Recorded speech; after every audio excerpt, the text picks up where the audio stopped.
Welcome to another episode of True Crime Case Studio, where we explore the darkest corners of human behavior. Today, we delve into a chilling case from the quiet suburb of Elmwood, Louisiana, where a shocking affair turned deadly. A young man's life was brutally cut short in a crime that left a community reeling. This is the story of 18-year-old Ethan Dupree, whose life was tragically ended by a twisted affair that spiraled out of control. Ethan Dupree was just 18 years old, full of dreams and hope for the future. He lived in Elmwood, Louisiana, a quiet suburb of New Orleans. Ethan was a senior at River Oaks High School, where he excelled in both academics and shop class. He had a real passion for motorcycles, spending hours fixing engines and dreaming of one day opening his own bike repair shop. His friends often saw him with grease-stained hands, tinkering with old bikes in his garage. Ethan lived with his grandmother, Rose, who had gone blind and needed his daily care. Despite his age, Ethan took on the responsibility with maturity far beyond his years. He balanced school, a part-time job at a local auto shop, and caring for his grandmother without complaint. People in the neighborhood often commented on his kindness, noting how he always made time to help out anyone who needed a hand. Ethan had been dating Ava Nelson for 2 years. Ava, also 18, was a smart, driven young woman who shared his dreams of a bright future. They talked about getting married after graduation and starting a family. Ethan often saved his money to take Ava to nice places like Lakefront Cafe, where they would dream about their future over a nice meal. The couple was inseparable, and everyone expected them to have a long, happy life together. But beneath the surface, there was a dark secret. Ethan was having an affair with Ava's mother, Heather Nelson, a 42-year-old woman who owned a boutique clothing business called Stylinist. Heather was attractive and successful, but had a complicated relationship with her daughter, often competing with her for attention from men. Ethan's affair with Heather was a secret that weighed heavily on him, and it complicated his life in ways he hadn't anticipated. Despite his dreams and plans, Ethan's life took a tragic turn. His secret affair would soon lead to a shocking and violent end, leaving the Elmwood community stunned and his loved ones devastated by the loss of such a promising young man.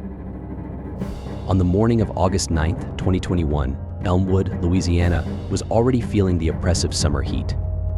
Around 8 a.m., Ethan's grandmother, Rose, noticed something was wrong. Rose, blind and dependent on Ethan for care, hadn't heard him moving around the house that morning. Worried, she called out to him, but there was no answer. Sensing something was off, she managed to dial a neighbor, Mrs. Gloria Tate, for help. Mrs. Tate, a retired nurse who lived just 2 houses down, rushed over. She had known Ethan since he was a little boy and couldn't imagine anything being seriously wrong. But as soon as she stepped into the house, she felt a chill. The living room was eerily quiet, and there was an unusual metallic smell in the air. Mrs. Tate called out to Ethan, but the house remained silent. She followed the scent to Ethan's bedroom, and as she pushed the door open, the sight before her was unimaginable. Ethan's lifeless body lay sprawled on the floor, practically floating in his own blood. He had been brutally stabbed multiple times, and his eyes were nearly gouged out. The knife, still soaked in blood, was on the floor beside him. Mrs. Tate froze in shock, her hand trembling as she dialed 911. Her voice, usually calm and reassuring, was shaky as she reported the scene to the operator. "Oh Lord, there's blood everywhere," she stammered. Within minutes, police and paramedics arrived at the modest one-story home on Maple Street. The flashing lights and the crowd of neighbors who gathered outside added to the surreal atmosphere. As the first responders entered the house, they were met with a gruesome scene that would haunt them for years. Mrs. Tate, who had tried to stay calm, was now visibly shaken, leaning on another neighbor for support. Rose, still in her chair in the living room, kept asking what was happening, unaware of the horror just a few rooms away. The once quiet neighborhood was now the epicenter of a brutal crime, one that would leave everyone reeling. The Elmwood Police Department arrived at Ethan Dupree's home within minutes of Mrs. Tate's 911 call. Leading the investigation was Detective Joshua Collins, a seasoned investigator with over 20 years on the force, known for his no-nonsense approach and dedication. Collins was a respected figure in the department. He was joined by Detective Carla Reyes, a younger, sharp-minded officer with a keen eye for detail. As they entered the house, the crime scene was immediately overwhelming. The once cozy bedroom was now a horrific sight, blood spattered across the walls and floor.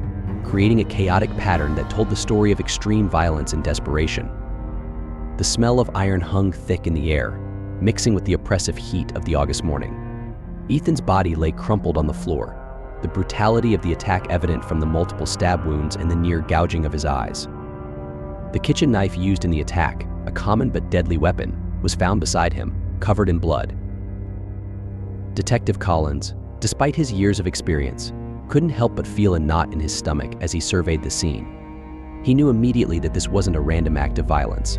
The ferocity of the attack suggested something deeply personal. This wasn't just a murder. Collins believed this was a crime of passion. Detective Reyes began photographing the scene, carefully documenting every detail. They collected evidence meticulously, ensuring nothing was overlooked. The knife, the blood patterns, and any fingerprints were all carefully recorded. Forensics would later analyze these to piece together the sequence of events. As they worked, the detectives also noted the state of the rest of the house. The living room, where Ethan's grandmother Rose sat, remained untouched, a stark contrast to the horror in the bedroom. This indicated that the attack was swift, catching Ethan off guard, possibly during his early morning routine. Outside, the neighbors had gathered, murmuring among themselves, trying to make sense of the tragedy that had struck their quiet community. Detective Collins knew the importance of acting quickly. He assigned officers to canvass the neighborhood, hoping someone might have seen or heard something unusual. In a close-knit place like Elmwood, where everyone knew each other, there was always the chance that someone had noticed something that could break the case wide open. The first suspect on Detective Collins' list was Heather Nelson, the mother of Ethan's girlfriend, Ava. Heather was 42 years old and had always been the center of attention in Elmwood's social circles. She was known for her striking looks and her successful boutique business, Stylinist, which sold high-end clothing and accessories. Some locals whispered that her business was a scam, but Heather dismissed the criticism, enjoying the financial rewards and the spotlight. Heather had a complicated relationship with her daughter, Ava.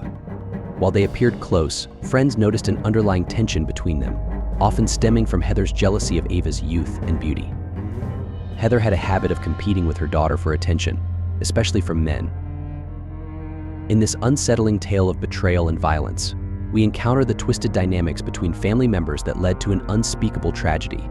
What began as a hidden affair spiraled into a brutal crime, leaving a close-knit community reeling. Heather Nelson, the mother of 18-year-old Ava, had been involved in a scandalous affair with her daughter's boyfriend, Ethan Dupree. The affair was kept under wraps, a secret that only Ethan and Heather knew. Heather rationalized it as a way to relive her youth, but it was evident that she had become dangerously fixated on the young man. When detectives Joshua Collins and Carla Reyes brought Heather in for questioning, she appeared calm and collected, dressed to impress in a stylish suit with perfect makeup. However, her eyes betrayed her, revealing a hint of fear that the detectives quickly picked up on. They began with routine questions about her relationship with Ethan and where she had been on the night of his murder. Heather stated she had been working late from home, managing her successful multi-level marketing company, Glow Beauty, which sold high-end cosmetics. Her voice was steady at first, dismissing Ethan as just her daughter's boyfriend, but when the detectives pushed harder about the affair, her facade crumbled. Initially, Heather denied any romantic involvement, but when confronted with proof of her relationship with Ethan, she broke down in tears. She admitted to the affair, calling Ethan her angel, but adamantly denied being involved in his death. As detectives continued their investigation, Ava became their second person of interest. The bright, recently graduated high school student was devastated by the revelation of her mother's affair with Ethan. Ava had planned to attend Tulane University in the fall to study business, and she and Ethan had even talked about getting married.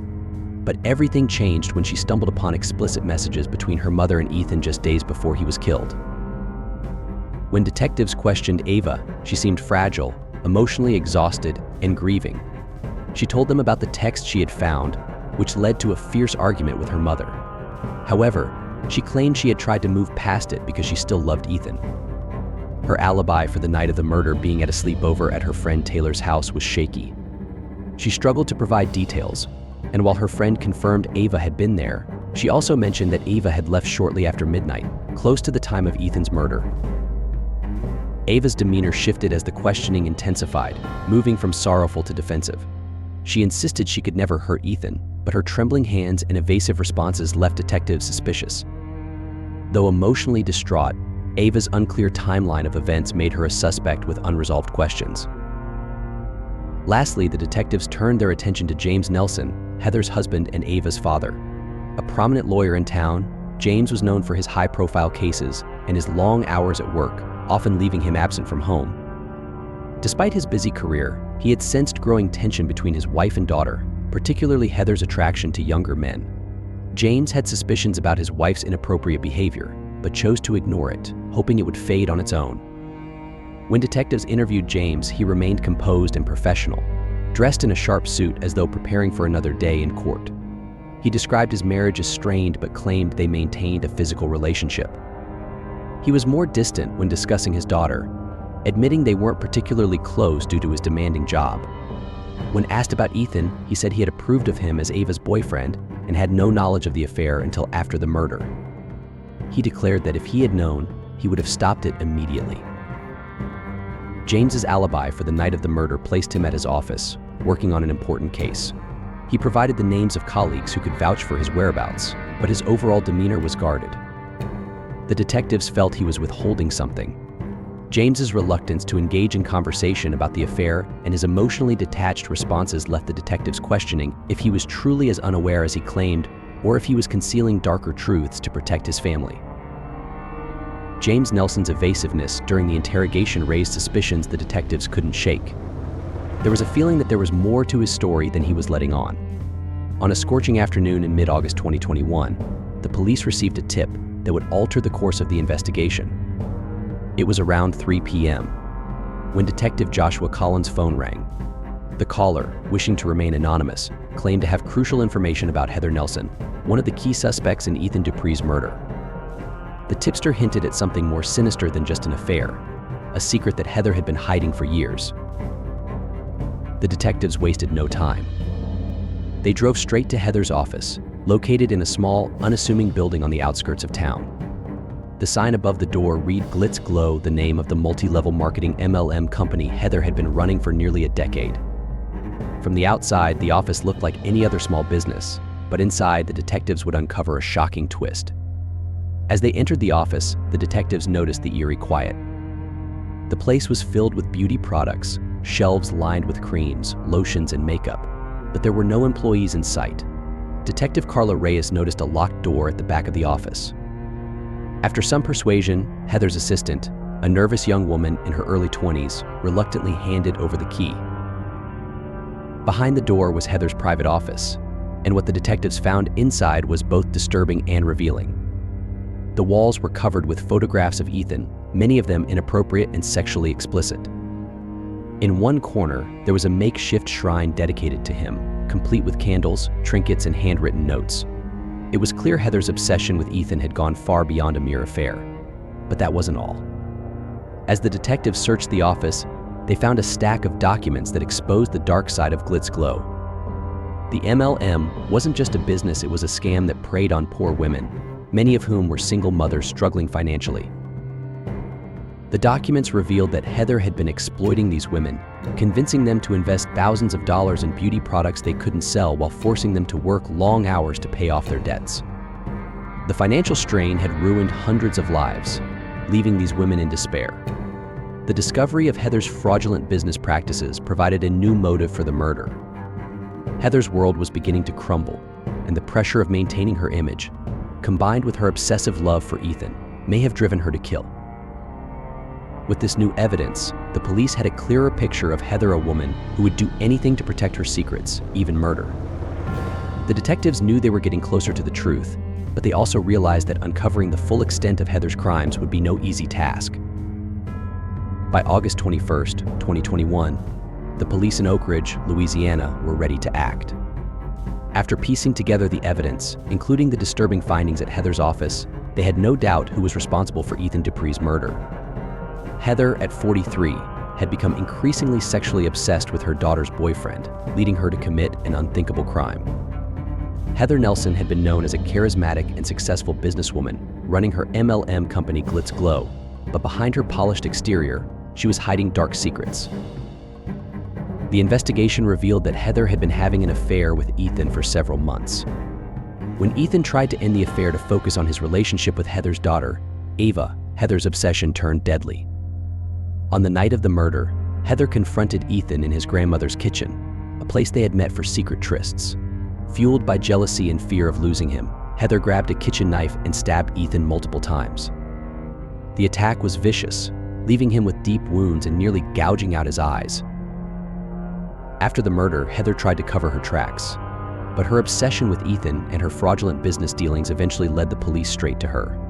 The arrest took place early on August 21st. The police arrived at Heather's upscale home in a quiet suburban neighborhood just as the sun was rising. They knocked on the door, and Heather answered, still dressed in her silk pajamas, clearly not expecting visitors. The detectives calmly informed her she was under arrest for Ethan's murder. Heather's reaction was a mix of shock and defiance. She tried to maintain her composure, but the police could see the panic in her eyes. As Heather was handcuffed and led to the police car, her neighbors watched in disbelief. Many had admired Heather for her business success, not knowing the truth behind her glamorous facade. News of her arrest spread quickly through the community, and by the time the police car pulled away, the streets were buzzing with gossip. Back at the station, Heather was booked and placed in a holding cell. The detectives questioned her, but she denied everything, insisting she was innocent.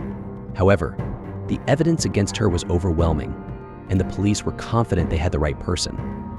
The arrest brought a sense of relief to Ethan's family, who had been living in fear and uncertainty since his death. The case was far from over, but with Heather in custody, the police were one step closer to justice. The trial of Heather Nelson for the murder of Ethan Dupree began on November 8, 2021, at the Oak Ridge Parish Courthouse. The case had drawn significant media attention, with local news outlets covering every detail. The courtroom was packed with spectators eager to see how the case would unfold. The prosecution was led by Assistant District Attorney Mark Turner, a seasoned lawyer known for his tenacity. From the outset, he painted a damning picture of Heather as a woman driven by jealousy and obsession. He argued that Heather had brutally murdered Ethan in a fit of rage after he tried to end their affair. Turner used physical evidence and testimony from investigators to support his case and exposed Glitz Glow as a fraudulent scheme that preyed on vulnerable women, adding to the portrait of Heather as a manipulative and dangerous individual. On the defense side was attorney Charles Chuck Lemieux, a sharp and experienced lawyer with a history of defending high-profile clients. Lemieux argued that the evidence against Heather was circumstantial and suggested someone else, possibly Ava, could have committed the crime. He also tried to humanize Heather, portraying her as a loving mother and successful businesswoman who had been unfairly targeted by the media. As the trial progressed, the emotional toll on Ethan's family was evident. His grandmother, who had raised him, attended every session, clutching a worn photograph of Ethan. His girlfriend, Ava Nelson, sat with her father, James, both visibly shaken. The tension in the courtroom was palpable, especially during the testimony of the lead detective, who detailed Ethan's injuries and the evidence linking Heather to the crime. On November 22, 2021, after 2 weeks of testimony and just 4 hours of deliberation, the jury returned with their verdict. Heather Nelson was found guilty of first-degree murder. The verdict was met with tears of relief from Ethan's family, while Heather remained stoic, though the color drained from her face as the word guilty echoed in the courtroom. The punishment was handed down on December 1st, 2021. Heather was sentenced to life in prison without parole. The sentence was harsh but fitting, given the nature of the crime. For Ethan's family, the verdict brought a sense of justice, though the pain of losing him would never fully heal. The trial also exposed the dark side of Glitz Glow, leading to further investigations into Heather's business practices. The sentencing marked the end of one chapter but left many in the community reflecting on the tragedy and its lasting impact. Life in Oak Ridge slowly returned to normal, but the memory of Ethan's murder lingered. The once bustling Nelson household became quiet. Heather's life sentence left a void in the family, and her husband, James, a successful lawyer, struggled to maintain a sense of normalcy.